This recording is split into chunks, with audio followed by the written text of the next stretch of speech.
the point he March ni som le parvia ani a nilai ni vlogging ganti ve na masaber ni asulaya chung ka rilruwa te kan ngaihdan tizawa hoite han serlok chau kan wa inkhawm ve la hi ni a chen katan chuan in tiktok per chu lo ani theya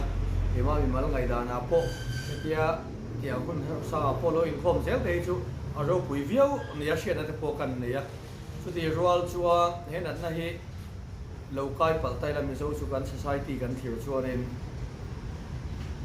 a ho ko sa chi le khatia nga leng de udul dul thian te na te po kal khoma ka tianga ko ta tal ti ti khomang chi te kan nei a tin thiang him na kan tiang chi tu ni na amamo mm ku than sil zung zung na tu rang chi te po van tlang huna te hi na om mai lo kan lo ti than lo te ni wangin kan lo pe che lo ku wa te kan ne kan in che ko la te khan tu dang te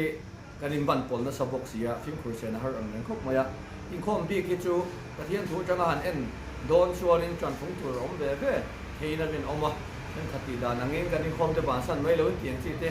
in free sale tụi cái này thu thế khang kha Bible là po tắm tắc siêu om nghe ngắt chút rồi là rồi chuan Christian đi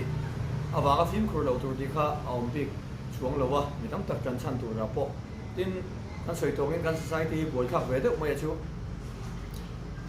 tu na hiện nên akai mo ve mo positive lo om ta se mình tắm tắc in lâu kai ta ni là mi hậu sa đâu ta ni chuan har sa lâu le thế ya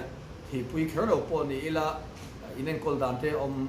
ti khan nei na kin hi chuan in thil di dan ni amani amar ro chu inkhawm na hmuna te chuan in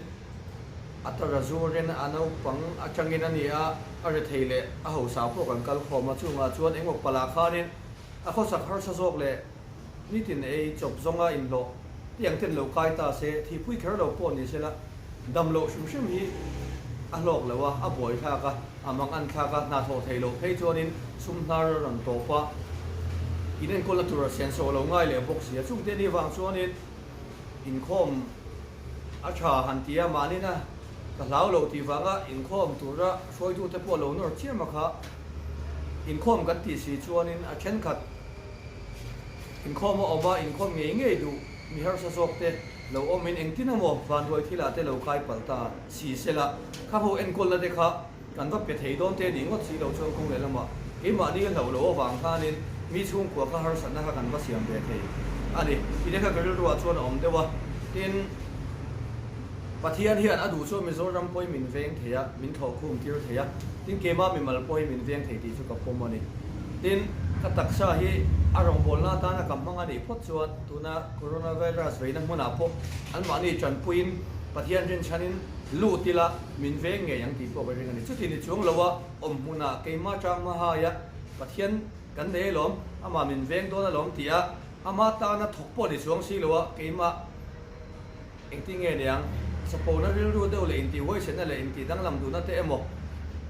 ang deuh le keima nom sakna kadam du na wang so Pathian ring kania inti hoi sen takalo om ringot hi Pathian hen min ven thar hi tung po ka ring lo tin si pui ania khobel puma adar a chu wang chuan mi so te kan ni awang bi ka chutia ama ta na kan chang kai da tur po ni chung lowa a ro pu da tur po ni chung lowa tong pong min hum ngot emo min ven ngot emo hi ka ring big chung lowa chu wang chuan Pathian in pangai Pathian ania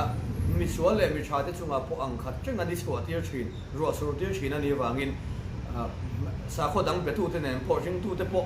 si pui hi chuan in ang khat vek hianin min shut po ni sela vui thei kan ni lowin kan hria tin ama atang hian ke thil dang lam te ati dam na te hi ka be se em than to lowa miswal boral tur kan nia fa paiso krista kalvari tlanga ke mani tan kan ai thi min lo pe to kha lo mong tok to in ka hria hele a hi chuan nan na eng po min pe se thina te van duina po lo tok ni la vui thei kan ni lawa trong roi dam thei te ti dam thei rong pol tun lo mani po na tha ka ti amai ro chu vapan em po hi katum lem lo ke ma chuan Pathian kha ka ring lo po ni lo min ti da thei lowang ka ti na pon lo min ti dam thiang ti chu ka ring amai ro chu kha ka va phu than to lo ni kalvar tla ka chan dam na sa to nun na min pek to hi alu tok to ka ti a he kho vela dam na a shan pa a bik lo be se le hi chu chul ka ti shan lem lo ani ti ta ka ro amania kan ser chu